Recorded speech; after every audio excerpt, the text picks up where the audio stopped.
Punjabi radio USA ਸੁਣ ਰਹੇ ਸਾਰੇ ਸਰੋਤਿਆਂ ਨੂੰ ਪਿਆਰ ਸਤਿਕਾਰ ਸਹਿ ਨਿੱਘੀ ਜਿਹੀ ਸਤਿ ਸ੍ਰੀ ਅਕਾਲ। ਸਭ ਨੂੰ ਜੀ ਨੂੰ ਆਖਦੇ ਹਾਂ। ਸੋਤੇ ਪ੍ਰੋਗਰਾਮ 'ਚ ਆਪ ਸਭ ਦਾ ਸਵਾਗਤ ਹੈ। ਮੈਂ ਰਾਜਕਨਵੀਰ ਸਿੰਘ, ਜੁੜ ਚੁੱਕੇ ਨੇ ਹਰਜੋਤ ਸਿੰਘ ਖਾਲਸਾ ਜੀ। ਹਰਜੋਤ ਸਿੰਘ ਜੀ ਨੂੰ ਸਵਾਗਤ ਹੈ। ਸਤਿ ਸ੍ਰੀ ਅਕਾਲ ਜੀ। ਸਤਿ ਸ਼੍ਰੀ ਅਕਾਲ, ਧੰਨਵਾਦ ਜੀ ਆਇਆਂ ਨੂੰ। ਪੰਜਾਬੀ ਰੇਡੀਓ USA ਦੇ ਜਿੰਨੇ ਵੀ ਸਰੋਤੇ ਸਾਡੇ ਸਾਰੇ ਹੀ AM ਸਟੇਸ਼ਨਸ, FM ਸਟੇਸ਼ਨਸ, ਘਰਾਂ ਦੇ ਵਿੱਚ ਰੇਡੀਓ ਸੈਟਸ ਦੇ ਰਾਹੀਂ, ਟੈਲੀਫੋਨ ਦੇ ਰਾਹੀਂ, ਫੇਸਬੁੱਕ, YouTube ਤੇ ਲਾਈਵ ਦੇਖ ਰਹੇ ਹੋ, ਸੁਣ ਰਹੇ ਹੋ, ਸਾਰਿਆਂ ਨੂੰ ਜੀ ਆਇਆਂ ਨੂੰ ਤੇ ਬਹੁਤ ਹੀ ਪਿਆਰ ਤੇ ਸਤਿਕਾਰ ਭਰੀ ਸਤਿ ਸ਼੍ਰੀ ਅਕਾਲ। ਸਰੋਤਿਓ, ਜੁਲਾਈ ਦੀ 25 ਤਰੀਕ ਆ, ਦਿਨ ਵੀਰਵਾਰ ਆ। ਤੁਹਾਡੇ ਲਈ ਸ਼ਾਮ ਦਾ ਅਪਡੇਟ ਕੈਲੀਫੋਰਨੀਆ ਪ੍ਰੋਗਰਾਮ ਲੈ ਕੇ ਹਾਜ਼ਰ ਹੋਏ ਹਾਂ। ਸਾਡੇ ਅੱਜ ਦੇ ਇਸ ਪ੍ਰੋਗਰਾਮ ਨੂੰ ਸਪਾਂਸਰ ਕਰਦੇ ਨੇ ਖਾਲਸਾ ਇੰਸ਼ੋਰੈਂਸ ਏਜੰਸੀ, ਜਿਨ੍ਹਾਂ ਦੇ ਕੋਲੋਂ ਹਰ ਇੱਕ ਤਰੀਕੇ ਦੇ ਇੰਸ਼ੋਰੈਂਸ ਕਰਵਾ ਸਕਦੇ ਹੋ। ਇੰਸ਼ੋਰੈਂਸ ਬਾਰੇ ਪਤਾ ਕਰਨ ਲਈ call 408-272-2500। Tirkiana immigration law firm, US immigration ਦਾ ਹੋਵੇ ਕਿਸੇ ਵੀ ਤਰੀਕੇ ਦਾ ਕੰਮ, call attorney J Tirkiana 415-909-0503। Gurbachan Singh Nagra Sacramento, Sarabjit Singh Kulwinder Kaur Dhoot, Surjit Singh Chahal Yuba City, Gurdev Singh Sohal Antelope, Sarabjit Singh Elko Nevada, Kamaljit Singh Daulatpuria Manteca, Karnail Singh Randhawa Turlock, Kuldeep Singh Sangha, Dharam Singh Sangha Bakersfield. ਇਹਨਾਂ ਸਾਰਿਆਂ ਦਾ ਧੰਨਵਾਦ। ਜੇ ਤੁਸੀਂ ਵੀ ਇਸ ਪ੍ਰੋਗਰਾਮ ਨੂੰ ਸਪਾਂਸਰ ਕਰਨਾ ਚਾਹੁੰਦੇ ਹੋ, ਸੰਪਰਕ ਕਰ ਸਕਦੇ ਹੋ ਨੰਬਰ 408-722-7698 ਦੇ ਉੱਤੇ। ਅੱਜ ਦੀਆਂ ਖਬਰਾਂ ਵੱਲ ਚੱਲੀਏ ਤੇ ਅੱਜ ਕੈਲੀਫੋਰਨੀਆ ਦੇ ਗਵਰਨਰ ਨੇ ਇੱਕ ਡਾਇਰੈਕਟਿਵ ਜਿਹੜਾ ਆਰਡਰ ਜਾਰੀ ਕਰ ਦਿੱਤਾ ਹੈ ਭਈ ਜਿੰਨੀਆਂ ਵੀ ਹੋਮਲੈਸ ਲੋਕਾਂ ਦੀਆਂ ਇਨਕੈਂਪਮੈਂਟਸ ਹੈਗੀਆਂ ਆ, ਉਹਨਾਂ ਨੂੰ ਰਿਮੂਵ ਕਰ ਦਿੱਤਾ ਜਾਵੇ। ਯਾਨੀ ਕਿ ਜਿੰਨੇ ਵੀ ਟੈਂਟ ਲੱਗੇ ਹੋਏ ਆ ਪੂਰੇ ਕੈਲੀਫੋਰਨੀਆ 'ਚ, ਉਹਨਾਂ ਨੂੰ ਰਿਮੂਵ ਕੀਤਾ ਜਾਵੇ। US ਦੀ ਸੁਪਰੀਮ ਕੋਰਟ ਨੇ ਡਿਸੀਜਨ ਦਿੱਤਾ ਸੀ ਪਿਛਲੇ ਹਫ਼ਤੇ ਵੀ ਜਿਹੜੇ ਲੋਕਲ ਲੀਡਰਸ ਆ, ਉਹਨਾਂ ਦੇ ਕੋਲ ਜ਼ਿਆਦਾ ਅਥਾਰਟੀ ਆ ਹੋਮਲੈਸ ਕੈਂਪਰਸ ਨੂੰ ਰਿਮੂਵ ਕਰਨ ਦੀ। ਸੋ ਇੱਕ ਤਾਂ ਹੁਣ ਇਲੈਕਸ਼ਨ ਵੀ ਲੱਗ ਗਏ ਆ ਤੇ ਕਮਲਾ ਹੈਰਿਸ ਹੁਣੀ ਕੈਲੀਫੋਰਨੀਆ ਤੋਂ ਆ, ਤੇ ਜਿਸ ਹਿਸਾਬ ਦੇ ਨਾਲ ਖਬਰਾਂ ਆ ਰਹੀਆਂ ਸੀ ਵੀ ਪੂਰੇ ਕੈਲੀਫੋਰਨੀਆ 'ਚ ਕੀ ਕੁਝ ਵਾਪਰ ਰਿਹਾ, ਉਹਨੂੰ ਉਹ ਅਮਰੀਕਾ ਦੇ ਵਿੱਚ ਰਿਪਬਲਿਕਨ ਦਿਖਾਣਗੇ। ਸੋ ਇੱਕ ਇਹ ਵੀ ਰੀਜ਼ਨ ਹੋ ਸਕਦਾ। ਐਸਟੀਮੇਟਡ ਕਹਿੰਦੇ ਕੈਲੀਫੋਰਨੀਆ ਦੇ ਵਿੱਚ 1,80,000 ਲੋਕ ਹੋਮਲੈਸ ਸੀਗੇ ਪਿਛਲੇ ਸਾਲ, ਮੋਸਟਲੀ ਅਨਸ਼ੈਲਟਰਡ ਹੈਗੇ ਆ। ਤੇ ਕਹਿੰਦੇ ਵੀ ਨਿਊਯਾਰਕ ਦੇ ਅਨਲਾਈਕ ਨਿਊਯਾਰਕ, ਜਿਹੜੇ ਕੈਲੀਫੋਰਨੀਆ ਗਰੰਟੀ ਨਹੀਂ ਕਰਦਾ ਰਾਈਟ ਟੂ ਹਾਊਸਿੰਗ, ਜੋ ਨਿਊਯਾਰਕ ਵਾਲੇ ਆ ਉਹ ਹਾਊਸਿੰਗ ਦੀ ਗਰੰਟੀ ਕਰਦੇ ਹੈਗੇ ਆ। ਸੋ ਇਹਨਾਂ ਦੇ ਐਗਜ਼ੀਕਿਊਟਿਵ ਆਰਡਰ ਦੇ ਨਾਲ ਬਹੁਤ ਸਾਰੇ, ਜਿੱਦਾਂ ਸਾਡੇ ਸੈਨੋਜ਼ੇ ਦਾ ਮੇਅਰ ਪਹਿਲਾਂ ਹੀ ਥੋੜਾ ਅਪਸੈਟ ਸੀ ਭਈ ਬਹੁਤ ਨੁਕਸਾਨ ਹੋ ਰਿਹਾ ਆ, ਵੀ ਇਹ ਮੂਵ ਕਰਨੇ ਚਾਹੀਦੇ ਹੈਗੇ ਆ। ਸੋ ਹੋਪਫੁਲੀ ਹੁਣ ਬਹੁਤ ਜਲਦੀ ਮੈਨੂੰ ਲੱਗਦਾ ਇਹਦੇ ਤੇ ਐਕਸ਼ਨ ਹੋਊਗਾ, ਤੇ ਜਿਹੜੇ ਹਜ਼ਾਰਾਂ ਦੇ ਹਿਸਾਬ ਨਾਲ ਟੈਂਟ ਵੱਖ-ਵੱਖ ਸ਼ਹਿਰਾਂ ਦੇ ਵਿੱਚ ਲੱਗੇ ਹੋਏ ਆ, ਉਹਨਾਂ ਨੂੰ ਜਿਹੜਾ ਰਿਮੂਵ ਕਰ ਦਿੱਤਾ ਜਾਊਗਾ। Brian Jones senate minority leader ਆ, ਸੈਨੇਟਰ ਜੋਨਸ ਸੈਂਡੀਗੋ ਕਾਉਂਟੀ ਤੋਂ ਆ, ਉਹ ਕਹਿੰਦੇ ਵੀ ਹੁਣ ਇਟਸ ਅਬਾਊਟ ਟਾਈਮ, ਇਹ ਸਾਨੂੰ ਜਿਹੜਾ ਸਾਰਾ ਕੁਝ ਕਰਨਾ ਚਾਹੀਦਾ ਆ। ਬਹੁਤ ਜ਼ਿਆਦਾ ਜਿਹੜਾ ਆ ਇਹਦੇ ਨਾਲ ਬਿਜ਼ਨੈਸ ਦੇ ਉੱਤੇ, ਲੋਕਾਂ ਦੀ ਸਿਹਤ ਦੇ ਉੱਤੇ, ਸਾਰੇ ਕੁਝ ਇਹਦੇ ਤੇ ਨੁਕਸਾਨ ਹੋ ਰਿਹਾ ਹੈਗਾ ਜੀ। ਅਗਲੀ ਗੱਲ ਕਰੀਏ, ਕੈਲੀਫੋਰਨੀਆ ਦੇ ਵਿੱਚ ਬਿਊਟ ਕਾਉਂਟੀ 'ਚ ਲੱਗੀ ਜਿਹੜੀ ਪਾਰਕ ਫਾਇਰ ਆ, ਉਹ ਲਗਾਤਾਰ ਵੱਧਦੀ ਜਾ ਰਹੀ ਆ। ਇਸ ਸਾਲ ਦੀ ਕੈਲੀਫੋਰਨੀਆ ਦੀ ਇਹ ਸਭ ਤੋਂ ਵੱਡੀ ਜਿਹੜੀ ਅੱਗ ਆਲਰੇਡੀ ਬਣ ਚੁੱਕੀ ਆ। ਇਸ ਮਾਮਲੇ 'ਚ ਆਲਰੇਡੀ ਇੱਕ ਜਾਣੇ ਨੂੰ ਗ੍ਰਿਫਤਾਰ ਵੀ ਕੀਤਾ ਜਾ ਚੁੱਕਾ ਹੈ। ਪਾਰਕ ਫਾਇਰ ਜੋ ਕਿ ਬੁੱਧਵਾਰ ਨੂੰ ਅੱਪਰ ਪਾਰਕ ਰੋਡ, ਜਿਹੜੀ ਅੱਪਰ ਬਿਡਵਾਲ ਪਾਰਕ ਆ, ਉੱਥੇ ਸ਼ੁਰੂ ਹੋਈ ਸੀ। ਬਿਊਟ ਕਾਉਂਟੀ ਦੇ ਜਿਹੜੇ ਸ਼ੈਰਿਫ ਆਫਿਸ ਆ, ਉਹਨਾਂ ਨੇ ਹਜ਼ਾਰਾਂ ਹੀ ਲੋਕਾਂ ਨੂੰ ਇਵੈਕੂਏਸ਼ਨ ਦੇ ਆਰਡਰ ਜਿਹੜੇ ਆ ਉਹ ਜਾਰੀ ਕਰਨੇ ਪਏ ਸੀਗੇ, ਜੋ ਕਿ ਸਿਟੀ ਆਫ ਚੀਕੂ ਦੇ ਥੋੜੇ ਜਿਹੇ ਬਾਹਰ ਆ। ਤੇ ਕਹਿੰਦੇ ਹੁਣ ਤੱਕ ਟੈਨਸ ਆਫ ਥਾਊਜ਼ੈਂਡਸ ਏਕੜ ਇਹ ਅੱਗ ਆਪਣੀ ਜਿਹੜੀ ਲਪੇਟ ਦੇ ਵਿੱਚ ਉਨੀ ਥਾਂ ਨੂੰ ਜਿਹੜੀ ਉਹ ਲੈ ਚੁੱਕੀ ਆ। ਚੀਕੋ ਫਾਇਰ ਡਿਪਾਰਟਮੈਂਟ ਨੇ ਜਿਹੜਾ ਦੱਸਿਆ ਵੀ ਹਰ ਇੱਕ ਜਿਹੜਾ ਫਾਇਰ ਇੰਜਨ ਆ ਸਿਟੀ ਦੇ ਕੋਲ ਆ, ਉਹ ਇਸ ਅੱਗ ਨੂੰ ਬੁਝਾਉਣ ਦੇ ਵਿੱਚ ਲੱਗਾ ਪਿਆ ਆ। ਵਾਈਲਡ ਲੈਂਡ ਕਹਿੰਦੇ ਵੀ ਇਸ ਟਾਈਮ ਫਿਊਲ ਦਾ ਕੰਮ ਕਰ ਰਿਹਾ ਆ। ਵੈਦਰ ਵੀ ਆਪਾਂ ਨੂੰ ਪਤਾ ਵੀ ਖੁਸ਼ਕ ਆ, ਗਰਮ ਆ, ਤੇ ਟੋਪੋਗ੍ਰਾਫੀ ਅਜਿਹੀ ਆ ਜਿੱਥੇ ਸਾਧਨ ਜਿਹੜੇ ਪਹੁੰਚਾਉਣੇ ਆ ਉਹ ਥੋੜੇ ਔਖੇ ਹੋ ਜਾਂਦੇ ਆ। ਜਿਹੜੀ ਫਾਇਰ ਬਰਨ ਹੋ ਰਹੀ ਆ ਇਨ ਐਕਸੈਸਿਬਲ ਏਰੀਆਜ਼ 'ਚ, ਸੋ ਉੱਥੇ ਫਾਇਰ ਇੰਜਨ ਪਹੁੰਚ ਨਹੀਂ ਪਾ ਰਹੇ, ਫਾਇਰ ਫਾਈਟਰ ਪਹੁੰਚ ਨਹੀਂ ਪਾ ਰਹੇ, ਤੇ ਇਸ ਕਰਕੇ ਮੁਸ਼ਕਿਲ ਆ। ਕਹਿੰਦੇ ਵੀ ਅੱਗ ਵੀ ਉਹਨਾਂ ਥਾਵਾਂ ਦੇ ਉੱਤੇ ਲੱਗੀ ਆ ਜਿੱਥੇ ਪਹਿਲਾਂ ਕੋਈ ਫਾਇਰ ਹਿਸਟਰੀ ਨਹੀਂ ਰਹੀ ਹੈਗੀ। ਫੈਡਰਲ ਐਮਰਜੈਂਸੀ ਮੈਨੇਜਮੈਂਟ ਏਜੰਸੀ ਨੇ ਅੱਜ ਜਿਹੜਾ ਦੱਸਿਆ ਆ ਵੀ ਉਹ ਆਲਰੇਡੀ ਅਨਾਉਂਸ ਕਰ ਚੁੱਕਿਆ ਵੀ ਫੈਡਰਲ ਫੰਡਿੰਗ ਆ ਇਸ ਅੱਗ ਨੂੰ ਬੁਝਾਉਣ ਦੇ ਲਈ ਜਾਰੀ ਜਿਹੜੀ ਉਹ ਕੀਤੀ ਜਾਊਗੀ। ਬਿਊਟ ਕਾਉਂਟੀ 'ਚ ਇਸ ਪਾਰਕ ਫਾਇਰ ਨੂੰ ਹੁਣ ਤੱਕ ਮਹਿਜ 3% ਤੱਕ ਹੀ ਕਾਬੂ ਜਿਹੜਾ ਉਹ ਕੀਤਾ ਜਿਹੜਾ ਉਹ ਜਾ ਚੁੱਕਾ ਹੈਗਾ ਆ। ਸੋ ਇਸ ਮਾਮਲੇ ਵਿੱਚ ਹਰਜੋਤ ਸਿੰਘ ਜੀ ਇਹ ਵੀ ਦੱਸਿਆ ਵੀ ਕਿਸੇ ਨੇ ਜਾਣਬੁੱਝ ਕੇ ਇਹ ਅੱਗ ਜਿਹੜੀ ਉਹ ਲਾਈ ਹੈਗੀ ਆ, ਤੇ ਇਹ ਜਿਹੜੀ ਉਸ ਮਾਮਲੇ 'ਚ ਇੱਕ ਬੰਦੇ ਨੂੰ ਜਿਹੜਾ ਹੁਣ ਗ੍ਰਿਫਤਾਰ ਕੀਤਾ ਗਿਆ। 42 ਸਾਲਾ ਚੀਕੋ ਦਾ ਜਿਹੜਾ ਇਹ ਰਹਿਣ ਵਾਲਾ ਹੈਗਾ ਆ, ਰੌਨੀ ਡੀਨ ਸਟਾਊਟ ਦਾ ਸੈਕਿੰਡ, ਉਸ ਨੂੰ ਕਹਿੰਦੇ ਵੀ ਗ੍ਰਿਫਤਾਰ ਕੀਤਾ ਗਿਆ ਆ। ਤੇ ਕਹਿੰਦੇ ਵੀ ਇਹ ਦੇਖਿਆ ਗਿਆ ਸੀਗਾ ਵੀ ਇਸਨੇ ਕਾਰ ਪੁਸ਼ ਕੀਤੀ ਸੀਗੀ ਅੱਗ ਵੱਲ ਨੂੰ ਗਲੀ ਦੇ ਵਿੱਚ, ਐਲੀਗੇਟਰ ਹੋਲ ਦੇ ਵਿੱਚ, ਤੇ ਉਸੇ ਟਾਈਮ ਦੇ ਉੱਤੇ ਹੀ ਕਿਤੇ ਨਾ ਕਿਤੇ ਜਿਹੜੀ ਪਾਰਕ ਫਾਇਰ ਆ ਉਹ ਸਪਾਰਕ ਹੋਈ ਸੀ, ਉਹ ਸ਼ੁਰੂ ਹੋਈ ਸੀ। ਇਸ ਦੇ ਦੁਆਰਾ ਧੱਕਾ ਮਾਰੀ ਗਈ ਗੱਡੀ ਤੋਂ, ਚੰਗਿਆੜਿਆਂ ਤੋਂ ਸ਼ਾਇਦ ਮੰਨਿਆ ਜਾ ਰਿਹਾ ਵੀ ਇਹ ਅੱਗ ਵਾਈਲਡ ਫਾਇਰ ਸ਼ੁਰੂ ਹੋ ਚੁੱਕੀ ਆ। ਜੀ ਬਿਲਕੁਲ, 60 ਫੁੱਟ ਡੂੰਘੀ ਕਾਰ ਜਿਹਨੂੰ ਅੱਗ ਲੱਗੀ ਹੋਈ ਸੀ ਉਹ ਜਾਣ ਕੇ ਉੱਥੇ ਸਿੱਟੀ ਕਹਿੰਦੇ, ਜਿਹਦੇ ਨਾਲ ਜਿਹੜੀ ਅੱਗ ਆ ਫੈਲ ਗਈ ਆ। ਜਿਸ ਟਾਈਮ ਆਪਾਂ ਤੁਹਾਡੇ ਨਾਲ ਗੱਲਬਾਤ ਕਰ ਰਹੇ ਆ, ਇਸ ਟਾਈਮ ਤੱਕ 72,000 ਦੇ ਕਰੀਬ ਜਿਹੜੇ ਏਕੜ ਆ ਉਹ ਸੜ ਕੇ ਸੁਆਹ ਹੋ ਗਏ ਆ। ਕੱਲ ਰਾਤੀ ਅੱਗ ਲੱਗੀ ਸੀ, ਉਹਦੇ 6400 ਦੇ ਕਰੀਬ ਏਕੜ ਜਿਹੜੇ ਆ ਉਹਨਾਂ ਨੂੰ ਅੱਗ ਲੱਗੀ ਹੋਈ ਸੀ। ਛੋਟੇ ਛੋਟੇ 3 ਟਾਊਨ ਆ ਜਿਨ੍ਹਾਂ ਦੀ 10,000 ਦੇ ਕਰੀਬ ਪੋਪੂਲੇਸ਼ਨ ਆ, ਉਹਨਾਂ ਸਾਰਿਆਂ ਨੂੰ ਇਵੈਕੂਏਟ ਕੀਤਾ ਗਿਆ ਹੈਗਾ, ਤੇ ਲੋਕਾਂ ਦੇ ਲਈ ਸ਼ੈਲਟਰ ਸੈਂਟਰ ਜਿਹੜੇ ਆ ਉਹ ਵੀ ਬਣਾਏ ਗਏ ਹੈਗੇ ਆ। ਇਹ 1153 ਦੇ ਕਰੀਬ ਜਿਹੜੇ ਫਾਇਰ ਪਰਸਨਲ ਆ ਉਹ ਇਸ ਅੱਗ ਨੂੰ ਇਹ ਅੱਗ ਦੇ ਨਾਲ ਫਾਈਟ ਕਰ ਰਹੇ ਹੈਗੇ ਆ। ਦੂਸਰੇ ਪਾਸੇ ਕੈਲੀਫੋਰਨੀਆ ਦੇ ਗਵਰਨਰ ਗੈਬਨ ਨਿਊਸਮ ਉਹਨਾਂ ਨੇ ਇਹ ਕਿਹਾ ਆ ਕਿ ਸਾਨੂੰ ਫੀਮਾ ਦੇ ਕੋਲੋਂ ਵੀ ਜਿਹੜੀ ਕਾਫੀ ਹੈਲਪ ਆ ਉਹ ਮਿਲ ਗਈ ਹੈਗੀ ਆ। ਸੋ ਗਵਰਨਰ ਦਾ ਆਫਿਸ ਆਫ ਐਮਰਜੈਂਸੀ ਸਰਵਿਸਿਜ਼ ਵੀ ਜਲਦੀ ਤੋਂ ਜਲਦੀ ਜਿਹੜੀ ਆ ਉਹ ਫਾਈਨੈਂਸ਼ੀਅਲ ਅਸਿਸਟੈਂਸ ਉਹਨਾਂ ਪਰਿਵਾਰਾਂ ਨੂੰ, ਉਹਨਾਂ ਕਮਿਊਨਿਟੀਜ਼ ਨੂੰ ਪ੍ਰੋਵਾਈਡ ਕਰ ਰਿਹਾ ਹੈਗਾ ਆ। ਸੋ ਇਸ ਤੋਂ ਪਹਿਲਾਂ ਵੀ ਜਿਹੜੀ ਥਾਮਸਨ ਫ੍ਰੈਂਚ ਹਾਰਡਨ ਫਾਇਰ ਜਿਹੜੀ ਆ ਉਹਦੇ ਨਾਲ ਵੀ 5,000 ਤੋਂ ਵੱਧ ਏਕੜ ਜਿਹੜੇ ਸੜ ਕੇ ਸੁਆਹ ਹੋ ਚੁੱਕੇ ਹੈਗੇ ਆ। ਇਸੇ ਤਰ੍ਹਾਂ ਆਪਣੇ ਗੁਆਂਢੀ ਮੁਲਕ ਕੈਨੇਡਾ ਦੇ ਵਿੱਚ ਇੱਕ ਟਾਊਨ ਲਗਭਗ 50% ਸੜ ਕੇ ਸੁਆਹ ਹੋ ਗਿਆ ਹੈਗਾ। ਕੈਨੇਡਾ ਦੇ ਵਿੱਚ ਰੌਕੀਜ਼ ਵਾਲੇ ਏਰੀਏ ਦੇ ਵਿੱਚ ਜਿਹੜਾ ਜਾਸਪਰ ਟਾਊਨ ਆ ਅਲਬਰਟਾ ਦੇ ਵਿੱਚ, ਉੱਥੇ ਕਹਿੰਦੇ ਵੀ 30 ਤੋਂ ਲੈ ਕੇ 50% ਉਸ ਸ਼ਹਿਰ ਦੀਆਂ ਬਿਲਡਿੰਗਸ ਸੜ ਕੇ ਸੁਆਹ ਹੋ ਗਈਆਂ ਹੈਗੀਆਂ। 20,000 ਦੇ ਕਰੀਬ ਵਿਜ਼ਟਰਸ ਉੱਥੇ ਆਉਂਦੇ ਆ, 5,000 ਤੋਂ ਵੱਧ ਉੱਥੇ ਦੇ ਫੁੱਲ ਟਾਈਮ ਰੈਜ਼ੀਡੈਂਟ ਆ। ਬੜਾ ਤਕੜਾ ਪਾਰਕ ਆ, ਜਾਸਪਰ ਨੈਸ਼ਨਲ ਪਾਰਕ ਆ ਉੱਥੇ। ਸੋ ਉਹ ਸਾਰੇ ਲੋਕਾਂ ਨੂੰ ਉੱਥੋਂ ਜਿਹੜਾ ਇਵੈਕੂਏਟ ਕਰ ਦਿੱਤਾ ਗਿਆ ਹੈਗਾ ਆ। ਲੱਕਲੀ ਕਿਸੇ ਦੇ ਜਾਨੀ ਜਿਹੜਾ ਨੁਕਸਾਨ ਦੀ ਕੋਈ ਗੱਲਬਾਤ ਨਹੀਂ ਹੋਈ ਹੈਗੀ, ਪਰ ਮਾਲੀ ਨੁਕਸਾਨ ਜਿਹੜਾ ਆ ਤੇ ਪਸ਼ੂਆਂ ਦਾ, ਜਾਨਵਰਾਂ ਦਾ ਜਿਹੜਾ ਆ, ਡੌਗਸ, ਕੈਟਸ, ਹਾਰਸਸ, ਉਹਨਾਂ ਦਾ ਜਿਹੜਾ ਨੁਕਸਾਨ ਆ ਕਾਫੀ ਜ਼ਿਆਦਾ ਹੋਇਆ ਹੈ।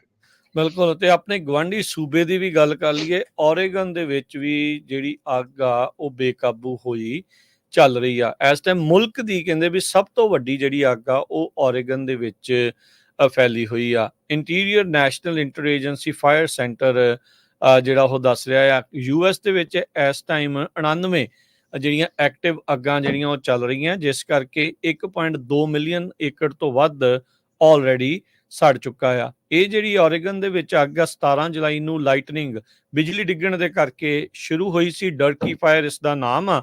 ਇਸ ਨੇ ਹੁਣ ਤੱਕ 2,68,000 ਏਕੜ ਤੋਂ ਵੱਧ ਜਿਹੜਾ ਉਹ ਸਾੜ ਦਿੱਤਾ ਹੈਗਾ ਆ। ਓਰੇਗਨ ਡਿਪਾਰਟਮੈਂਟ ਆਫ ਟਰਾਂਸਪੋਰਟੇਸ਼ਨ ਨੇ ਐਕਸ ਦੇ ਉੱਤੇ ਜਿਹੜਾ ਉਹ ਲਿਖਿਆ ਵੀ ਇਹ ਜਿਹੜੀ ਅੱਗ ਓਰੇਗਨ ਆਈਡਾਹੋ ਦੀ ਜਿਹੜੀ ਸਟੇਟ ਲਾਈਨ ਆ, I-84 ਇੰਟਰਸਟੇਟ 84 ਦੇ ਨਜ਼ਦੀਕ ਆ, ਉੱਥੇ ਲੱਗੀ ਸੀ, ਜਿਸ ਤੋਂ ਬਾਅਦ ਚ ਇਸ ਹਾਈਵੇ ਨੂੰ, ਫਰੀਵੇ ਨੂੰ ਬੰਦ ਵੀ ਜਿਹੜਾ ਉਹ ਕਰਨਾ ਪਿਆ, ਪਰ ਹੁਣ ਮੁੜ ਦੁਬਾਰਾ ਉਸ ਨੂੰ ਫਰੀਵੇ ਨੂੰ ਚਾਲੂ ਕਰਨ ਚ ਕਾਮਯਾਬ ਹੋਏ ਨੇ। 500 ਤੋਂ ਵੱਧ ਫਾਇਰ ਫਾਈਟਰ, 50 ਇੰਜਨ, 9 ਕਰੂਜ਼, 8 ਡੋਜ਼ਰ ਤੇ 9 ਜਿਹੜੇ ਵਾਟਰ ਟੈਂਡਰ ਤੇ ਇੱਕ ਹੈਲੀਕਾਪਟਰ ਇਸ ਅੱਗ ਨੂੰ ਬੁਝਾਉਣ ਦੇ ਵਿੱਚ ਲੱਗਾ ਆ। ਤੇ ਅਜੇ ਇਹ 0% ਦੇ ਉੱਤੇ ਕੰਟੇਨਮੈਂਟ ਦੇ ਉੱਤੇ ਦੱਸੀ ਜਾ ਰਹੀ ਆ। ਓਰੇਗਨ ਦੀ ਜਿਹੜੀ ਗਵਰਨਰ ਟੀਨਾ ਕੋਟਕ ਆ, ਉਹਨਾਂ ਨੇ ਕਿਹਾ ਵੀ ਨੈਸ਼ਨਲ ਗਾਰਡ ਦੇ ਜਿਹੜੇ ਰਿਸੋਰਸਿਸ ਆ ਉਹਨਾਂ ਦੀ ਵੀ ਹੁਣ ਮਦਦ ਲਈ ਜਾਊਗੀ। ਸੂਬੇ ਦੇ ਵਿੱਚ ਵੱਖ-ਵੱਖ ਥਾਂ ਦੇ ਉੱਤੇ ਲੱਗੀ ਅੱਗ ਆ ਉਸ ਨੂੰ ਕਾਬੂ ਪਾਉਣ ਦੇ ਲਈ। ਅਗਲੀ ਜਿਹੜੀ ਹਰਜੋਤ ਸਿੰਘ ਜੀ ਬਹੁਤ ਵੱਡੀ ਜਿਹੜੀ ਖਬਰ ਇਸ ਟਾਈਮ ਆ ਰਹੀ ਆ, ਜਿੰਨੇ ਵੀ ਸਾਡੇ ਊਬਰ ਤੇ ਲਿਫਟ ਦੇ ਲਈ ਡਰਾਈਵ ਕਰਦੇ ਨੇ ਜਿਹੜੇ ਡਰਾਈਵਰਸ, ਉਹਨਾਂ ਦੇ ਬਾਬਤ ਇਹ ਜਿਹੜੀ ਖਬਰ ਆ। ਯਾਦ ਹੋਣਾ ਹਰਜੋਤ ਸਿੰਘ ਜੀ 2020 ਦੇ ਵਿੱਚ ਜਿਹੜੀ ਪ੍ਰੋਪੋਜੀਸ਼ਨ ਆਈ ਸੀ, ਜਿਸ ਨੇ ਇੰਪਲੋਈ ਬਣਨ ਤੋਂ ਰੋਕ ਦਿੱਤਾ ਸੀ ਸਾਰਿਆਂ ਨੂੰ, ਇੰਡੀਪੈਂਡੈਂਟ ਕੰਟਰੈਕਟਰ ਰੱਖਿਆ ਸੀ। ਫਿਰ ਕੁਝ ਕੁ ਮਹੀਨੇ ਪਹਿਲਾਂ ਇੱਕ ਹੇਠਲੀ ਅਦਾਲਤ ਨੇ ਫੈਸਲਾ ਸੁਣਾਇਆ ਸੀ। ਇਹ ਕਿਹਾ ਸੀਗਾ ਵੀ ਇਹ ਜਿਹੜੀ ਪ੍ਰੋਪੋਜੀਸ਼ਨ ਆ ਇਹ ਅਨਕਨਸਟੀਟਿਊਸ਼ਨਲ ਆ, ਇਹ ਇਲੀਗਲ ਆ, ਤੇ ਇਹਨਾਂ ਨੇ ਕਿਹਾ ਸੀਗਾ ਵੀ ਉਸ ਦੇ ਉੱਤੇ ਰੋਕ ਲੱਗਣੀ ਚਾਹੀਦੀ ਆ। ਫਿਰ ਇਵੈਂਚੁਅਲੀ ਕੈਲੀਫੋਰਨੀਆ ਦੀ ਸੁਪਰੀਮ ਕੋਰਟ ਵੱਲ ਨੂੰ ਇਸ ਦਾ ਜਿਹੜਾ ਕੇਸ ਆ ਉਹ ਪਹੁੰਚਿਆ ਸੀ। ਅੱਜ ਪਰ ਕੈਲੀਫੋਰਨੀਆ ਦੀ ਸੁਪਰੀਮ ਕੋਰਟ ਨੇ ਯੂਨੈਨਿਮਸ ਡਿਸੀਜਨ ਦੇ ਵਿੱਚ ਸਰਬਸੰਮਤੀ ਦੇ ਨਾਲ ਊਬਰ ਤੇ ਲਿਫਟ ਵਾਲਿਆਂ ਨੂੰ ਵੱਡੀ ਜਿੱਤ ਜਿਹੜੀ ਆ ਉਹ ਦਿੱਤੀ ਆ, ਜਿਸ ਦੇ ਵਿੱਚ ਸਾਲਾਂ ਬੱਧੀ ਇਹ ਚੱਲ ਰਹੀ ਜਿਹੜੀ ਲੀਗਲ ਬੈਟਲ ਲੇਬਰ ਯੂਨੀਅਨ ਤੇ ਟੈਕ ਕੰਪਨੀਜ਼ ਦੇ ਵਿੱਚ ਟੈਕ ਕੰਪਨੀਜ਼ ਦੀ ਜਿਹੜੀ ਆ ਉਹ ਜਿੱਤ ਹੋਈ ਆ। ਐਪ ਬੇਸਡ ਸਰਵਿਸ ਵਰਕਰਸ ਆ, ਉਹਨਾਂ ਨੂੰ ਇੰਡੀਪੈਂਡੈਂਟ ਕੰਟਰੈਕਟਰ ਹੀ ਜਿਹੜਾ ਮੰਨਿਆ ਜਾਵੇਗਾ, ਨਾ ਕਿ ਜਿਹੜਾ ਇਹ EMPLOYEES। ਬਹੁਤ ਸਾਰੇ ਜਿਹੜੇ ਡਰਾਈਵਰਸ ਆ ਉਹ ਐਜ਼ ਏ ਇੰਡੀਪੈਂਡੈਂਟ ਕੰਟਰੈਕਟਰ ਰਹਿ ਕੇ ਨਾਰਾਜ਼ ਸੀਗੇ। ਉਹ ਕਹਿੰਦੇ ਵੀ ਸਾਨੂੰ EMPLOYEE ਦਾ ਦਰਜਾ ਮਿਲਣਾ ਚਾਹੀਦਾ, ਜਿਹੜੀਆਂ ਹੋਰ EMPLOYEE ਨੂੰ ਸਹੂਲਤਾਂ ਆ ਉਹ ਵੀ ਸਾਨੂੰ ਜਿਹੜੀਆਂ ਉਹ ਮਿਲਣੀਆਂ ਚਾਹੀਦੀਆਂ ਆ। ਪਰ ਕੈਲੀਫੋਰਨੀਆ ਦੇ ਸੁਪਰੀਮ ਕੋਰਟ ਨੇ ਐਪਸ ਦੇ ਜਾਂ ਟੈਕ ਕੰਪਨੀਜ਼ ਦੇ ਹੱਕ ਦੇ ਵਿੱਚ ਫੈਸਲਾ ਸੁਣਾਉਂਦੇ ਹੋਏ ਸਰਬਸੰਮਤੀ ਦੇ ਨਾਲ ਕਿਹਾ ਆ ਵੀ ਇਹ ਜਿਹੜੇ ਆ ਇੰਡੀਪੈਂਡੈਂਟ ਕੰਟਰੈਕਟਰ ਹੀ ਰਹਿਣਗੇ। ਜੀ ਬਿਲਕੁਲ। ਸੋ ਹੁਣ ਦੇਖਦੇ ਆ ਇਹ ਕੈਲੀਫੋਰਨੀਆ ਦੀ ਸੁਪਰੀਮ ਕੋਰਟ ਦਾ ਡਿਸੀਜਨ ਆ ਵੀ US ਦੀ ਸੁਪਰੀਮ ਕੋਰਟ 'ਚ ਜਾਂਦਾ ਆ ਜਾਂ ਨਹੀਂ ਜਾਂਦਾ ਹੈਗਾ। ਅੱਜ ਕਮਲਾ ਹੈਰਿਸ ਜੋ ਵਾਈਸ ਪ੍ਰੈਜ਼ੀਡੈਂਟ ਆ ਉਹ ਇਜ਼ਰਾਈਲ ਦੇ ਪ੍ਰਾਈਮ ਮਿਨਿਸਟਰ ਨੇਤਨਯਾਹੂ ਨੂੰ ਮਿਲੇ ਹੈਗੇ ਆ। ਉਹਦੇ 'ਚ ਉਹਨਾਂ ਨੇ ਇਜ਼ਰਾਈਲ ਦੇ ਪ੍ਰਾਈਮ ਮਿਨਿਸਟਰ ਨੂੰ ਇਹ ਕਿਹਾ ਵੀ ਜਿਹੜੀ ਜੰਗ ਚੱਲ ਰਹੀ ਆ ਉਸ ਨੂੰ ਇਮੀਡੀਏਟਲੀ ਜਿਹੜਾ ਆ ਬੰਦ ਕੀਤਾ ਜਾਵੇ।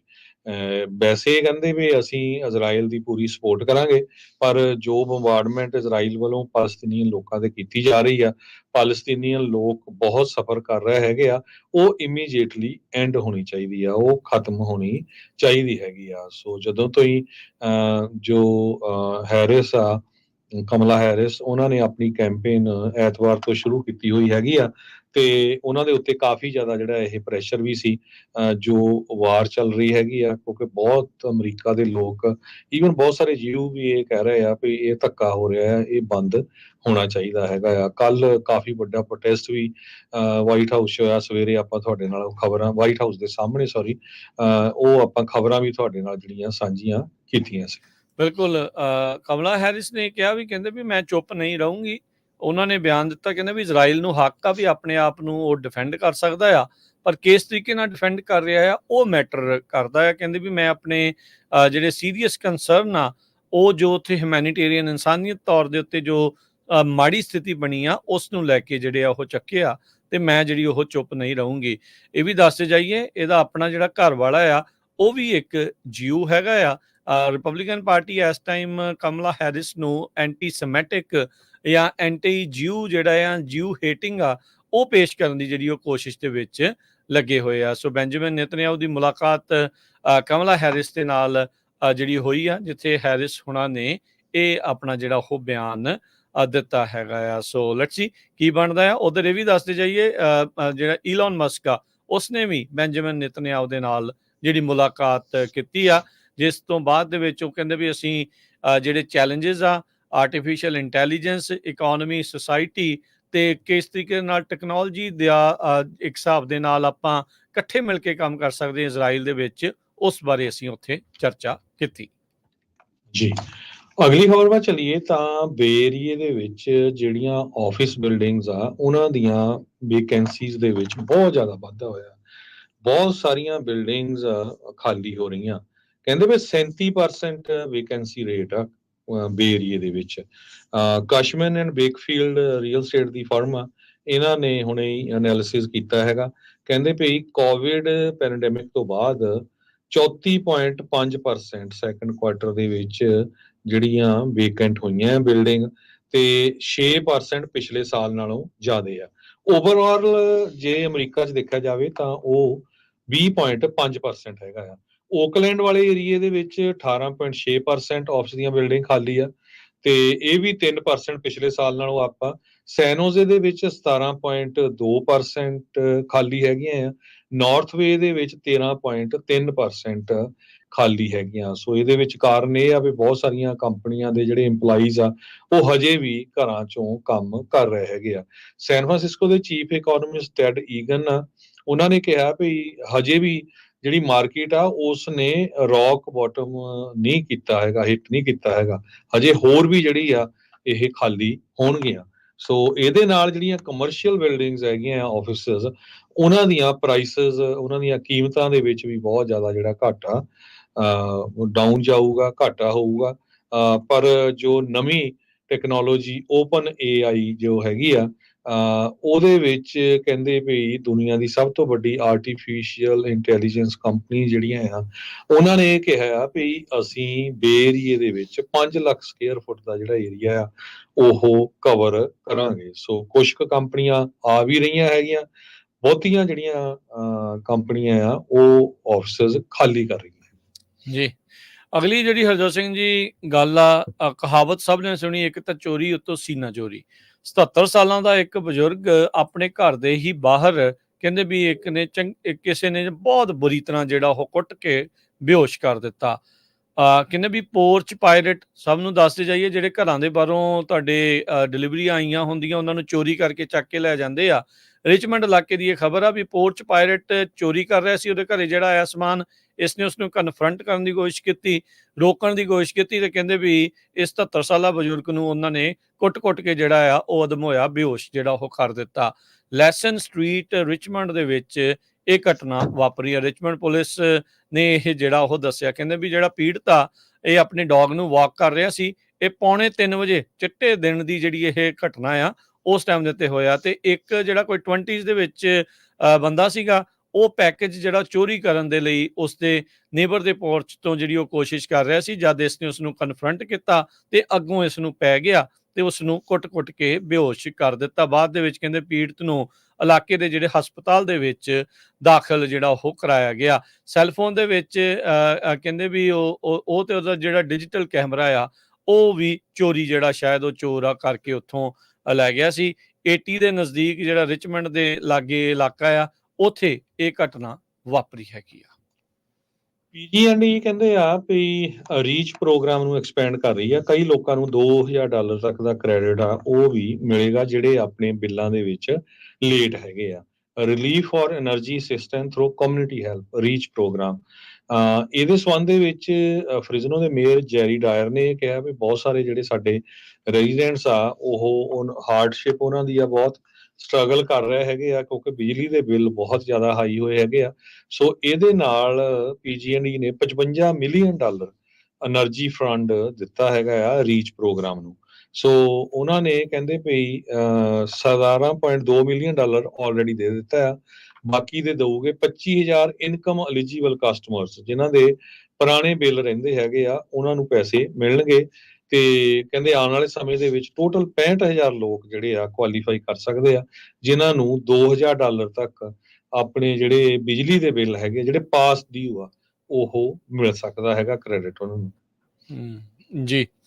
ਨਟੋਮਸ ਇਲਾਕੇ ਦੇ ਵਿੱਚ ਇੱਕ ਜ਼ਬਰਦਸਤ ਜਿਹੜਾ ਉਹ ਹਾਦਸਾ ਵਾਪਰਿਆ, ਜਿਹਦੇ ਕਰਕੇ 3 ਜਾਣਿਆਂ ਨੂੰ ਹਸਪਤਾਲ ਦੇ ਵਿੱਚ ਦਾਖਲ ਕਰਾਉਣਾ ਪਾਇਆ। I-5 ਦੇ ਉੱਤੇ ਇਹ ਦੁਰਘਟਨਾ ਜਿਹੜੀ ਆ ਉਹ ਉੱਥੇ ਵਾਪਰੀ ਤੜਕੇ ਸਵੇਰੇ ਜਿਹੜੀ ਉਹ 11 ਵਜੇ ਦੀ ਇਹ ਘਟਨਾ ਦੱਸੀ ਜਿਹੜੀ ਉਹ ਜਾਂਦੀ ਆ। ਉਸ ਦੇ ਕਰਕੇ ਕਹਿੰਦੇ ਵੀ 2 ਔਰਤਾਂ ਤੇ ਇੱਕ ਜਿਹੜਾ ਬੰਦਾ ਆ ਉਸ ਨੂੰ ਉੱਥੋਂ ਦੇ ਇਲਾਕੇ ਦੇ ਹਸਪਤਾਲ 'ਚ ਦਾਖਲ ਕਰਾਇਆ ਗਿਆ ਆ। 2 ਜਿਹੜੇ ਵਹੀਕਲਸ ਆ ਇਸ ਐਕਸੀਡੈਂਟ ਦੇ ਵਿੱਚ ਇਨਵੋਲਵ ਸੀਗੇ। ਕੈਲੀਫੋਰਨੀਆ ਹਾਈਵੇ ਪੈਟਰੋਲ ਆ ਉਹਨਾਂ ਨੇ ਮੌਕੇ ਦੇ ਉੱਤੇ ਜਾ ਕੇ ਫਿਰ ਇਸ ਦੀ ਜਾਂਚ ਸ਼ੁਰੂ ਕੀਤੀ। ਜੀ, ਤੇ ਆਪਾਂ ਸਟਾਕ ਮਾਰਕੀਟ ਦੀ ਗੱਲਬਾਤ ਵੀ ਕਰਨੀ ਹੈਗੀ ਆ। ਜੇ ਕਰੰਸੀ ਦੀ ਗੱਲ ਕਰਦੇ ਜਾਈਏ ਤਾਂ $1 ਦੇ ਬਰਾਬਰ ਇੰਡੀਆ ਦੇ 83 ਰੁਪਏ ਤੇ 75 ਪੈਸੇ ਹੋ ਗਏ ਆ। ਮੈਂ ਪਿਛਲੇ ਕਈ ਦਿਨਾਂ ਤੋਂ ਕਹਿ ਰਿਹਾ ਵੀ ਇੰਡੀਆ ਦਾ ਰੁਪਈਆ ਜਿਹੜਾ ਧੜਾ ਧੜ ਥੱਲੇ ਨੂੰ ਜਾ ਰਿਹਾ ਹੈਗਾ। ਸੋ 83 ਰੁਪਏ 75 ਪੈਸੇ ਆ $1 ਦੇ ਬਰਾਬਰ ਇੰਡੀਆ ਦੇ, ਤੇ ਪਾਕਿਸਤਾਨ ਦੇ ਹੈਗੇ 278 ਰੁਪਏ ਤੇ 44 ਪੈਸੇ, ਕੈਨੇਡਾ ਦੇ ਹੈਗੇ ਆ $1 ਤੇ 38 ਸੈਂਟ। ਤੇ ਡਾਓ ਜੋਨ 39,935 ਦੇ ਉੱਤੇ 81 ਪੁਆਇੰਟ ਵੱਧ ਕੇ ਬੰਦ ਹੋਇਆ। S&P 28 ਪੁਆਇੰਟ ਘਟ ਕੇ 53,199, ਨੈਸਡੈਕ 161 ਪੁਆਇੰਟ ਘਟ ਕੇ 17,182। ਸੋਨੇ ਦਾ ਭਾਅ $2362 ਪ੍ਰਤੀ ਆਉਂਸ, ਕੱਚੇ ਤੇਲ ਦੀ ਕੀਮਤ $78 ਪ੍ਰਤੀ barrel, 10 year yield 4.25%। Crypto currency 'ਚ ਬਿਟਕੋਇਨ 66,414 ਤੇ ਇਥੀਰੀਅਮ $3,193 ਦੇ ਬਰਾਬਰ ਚੱਲ ਰਿਹਾ ਹੈ। ਇੱਥੇ ਹੀ ਸਰੋਤਿਆਂ ਤੋਂ ਇਜਾਜ਼ਤ ਲੈਂਦੇ ਹਾਂ। ਮੇਰੇ ਹਰਜੋਤ ਸਿੰਘ ਵੱਲੋਂ, ਮੇਰੇ ਰਾਜਕਨਵੀਰ ਸਿੰਘ ਵੱਲੋਂ ਤੁਹਾਨੂੰ ਸਭ ਨੂੰ ਪਿਆਰ ਸਤਿਕਾਰ ਸੈਨਿਕ ਜੀ ਸਤਿ ਸ੍ਰੀ ਅਕਾਲ। ਜਿਉਂਦੇ ਵਾਸਤੇ ਰਹੋ, ਹੱਸਦੇ ਖੇਲਦੇ ਰਹੋ, ਸੁਣਦੇ ਰਹੋ, ਦੇਖਦੇ ਰਹੋ ਪੰਜਾਬੀ ਰੇਡੀਓ USA।